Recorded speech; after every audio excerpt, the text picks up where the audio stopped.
Welcome to my channel. Try to hear the latest story.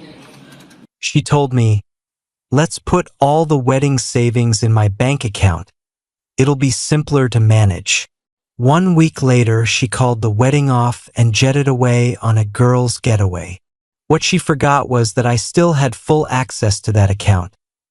The second her plane touched down, I locked every dollar. Now she and her 4 friends are stuck at the airport, blowing up my phone screaming for help. I'm Ethan, 29, and I'm currently sipping coffee while enjoying the most expensive masterclass in human decency I've ever paid for.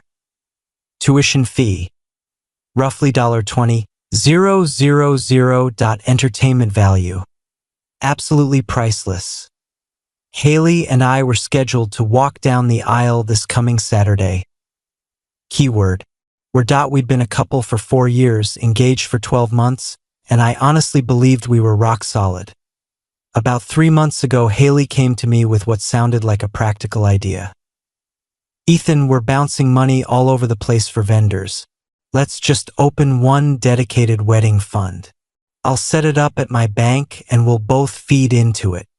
It made sense. Wedding planning was a circus and Haley was always the organized one that I'd been putting in around $2,000 a month. She was adding about $1,500 between us and some generous family checks. We had roughly $35,000 saved. She opened the account, added me as a joint owner with full rights, and I set up auto transfers. Everything looked normal. Until last Tuesday, I was in the middle of a work day when my phone lit up with a single text that obliterated 4 years in one swipe. "Ethan, I can't marry you. I need space to figure myself out. I'm going away for a bit. Please handle canceling everything and telling people." I stared at the screen for a solid 10 minutes. Then I called her. Straight to voicemail. Called again. Same thing. Texted back, "Haley, we have to talk. You can't end our wedding with a text message." Nothing. I drove straight to her place. Her car wasn't in the lot. Used my key, let myself in. Half her wardrobe gone. Her biggest suitcase missing. That night, her older sister Claire rang me. "Ethan, I'm so sorry. Haley asked me to call you." "Call me about what?" She's been second-guessing everything for weeks. The wedding stress broke her. She needs to get away and think. Get away where? She wouldn't say exactly. Just somewhere. Wednesday, I started the soul-crushing process of canceling venues, photographers, florists, band, caterer, telling both families, explaining to friends the wedding was off.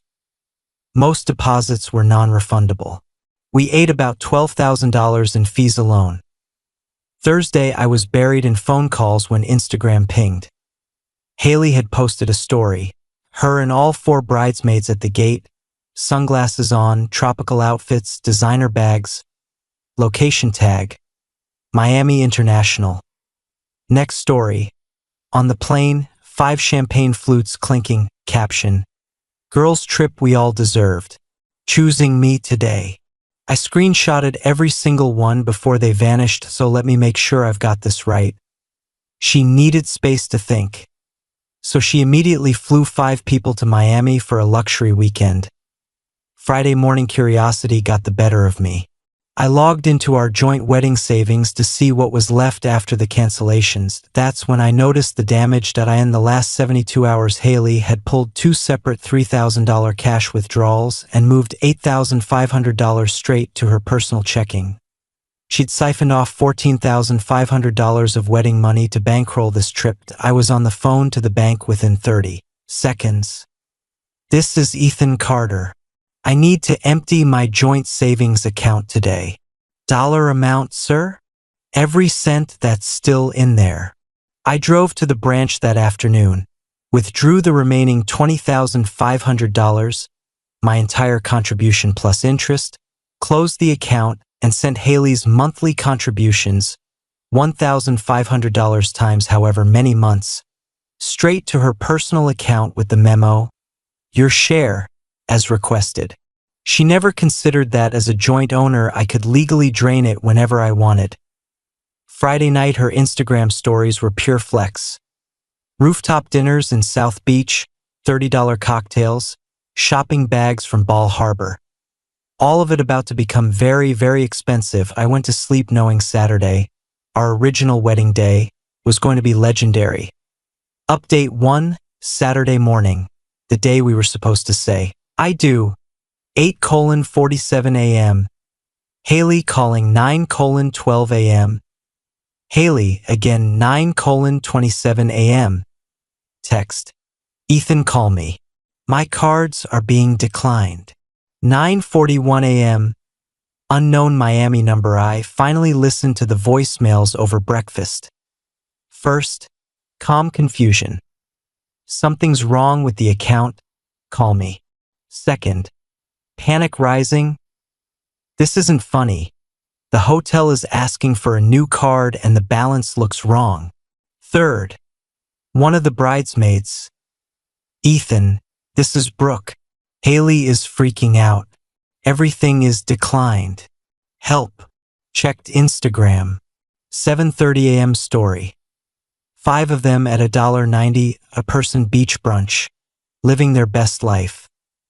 Bet that check bounced halfway through the avocado toast. 10:55 a.m. I finally picked up. "Ethan, thank God. Something happened to the account. Everything's gone." "Terrible shame," I said, sipping coffee. "What do you mean shame?" "Fix it." I did fix it. I removed my money from the joint wedding fund you decided wasn't for a wedding anymore. Dead silence. "You what?" "Took back every dollar I put in. You canceled the wedding, so I reclaimed my contributions." "But I'm stuck in Miami." "Sounds like you stole money for a vacation and got caught." "I didn't steal. It was our money. Our money for our wedding, which you ended. So I took my half." "Ethan, please. The hotel bill is huge and my cards are maxed." "Again. Sounds like a you problem. You're seriously doing this on what was supposed to be our wedding day? You're the one who canceled it, remember?" Click. 11:40 a.m. Brooke calls again. "Ethan, I know she screwed up, but you can't leave 5 of us stranded. 5 grown women flew to Miami on money that wasn't theirs and brought 0 backup cash. That's on you. The hotel is $2,400 and they want it now. Call mommy and daddy, sell a handbag, I don't care. Not my circus anymore." Update 2. The begging escalates all day. Rotating cast of Haley, Brooke, 2 other bridesmaids, guilt trips, bargaining, threats of bank disputes, accusations of theft. My favorite was the maid of honor at 3 p.m. "What you're doing is illegal. The wedding you canceled? Funny how that works." Instagram captions quietly shifted from "living our best life" to "dealing with unexpected hiccups but staying strong." 6 p.m. Haley's mom calls. "Ethan, my daughter is terrified in a foreign city. Miami is still in the United States, Mrs. Thompson. She's confused and scared. She's a 28-year-old who robbed me and flew to South Beach. She'll survive. I'm disappointed in you. Same. We're even. Blocked." Last story at 7:15 p.m. Just a dark hotel room. No caption. Update 3. Rock bottom Sunday 9:30 a.m. Haley calls. Voice raw. "We got evicted. We're in the lobby with all our bags. Called your parents yet? They can't send thousands right now. Friends' parents. They hung up when they heard the real story. Poor planning. Ethan, I know I hurt you, but don't punish my friends. You punished yourselves the minute you boarded that plane on stolen money. I'll pay every cent back. You quit your job 6 weeks ago. Good luck. Silence. What do you want from me? Nothing. Enjoy the consequences. Click. 2 p.m. Hotel manager actually calls me. Mr. Carter? We have guests claiming you'll cover their bill. Negative. They used money that wasn't theirs. Do what you have to do. Security will remove them shortly. Monday, Haley's sister texts. I just wired money for plane tickets. They slept in the airport last night. This was cruel. Your sister stole $14,500 from me the day after canceling our wedding. Cruel was her move. Final update. 3 weeks later, Haley showed up at my door Wednesday night looking like she'd been through a war. Ethan, can we talk? I let her in against my better judgment. I panicked. The wedding felt like a life sentence. I handled it horribly. By stealing our savings and partying in Miami, I didn't see it as stealing.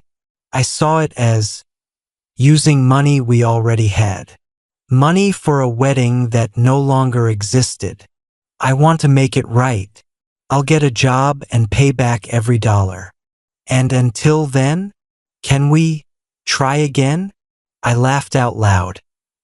You showed me exactly who you are the moment you thought you'd get away with it.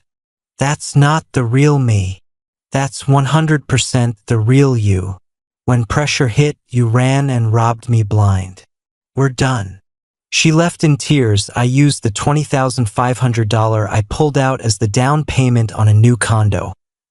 Her bridesmaids are still posting vague tweets about abandonment and financial abuse. The irony is delicious. Oh, I feel bad they got stuck. 5 adults flew first class on stolen money and got mad when the victim refused to keep paying. Haley could have talked to me about cold feet, could have asked to postpone, could have taken a quiet weekend away. Instead, she chose theft and betrayal. Now she gets to live with the fallout. Some lessons cost $20,000. This one was worth every penny.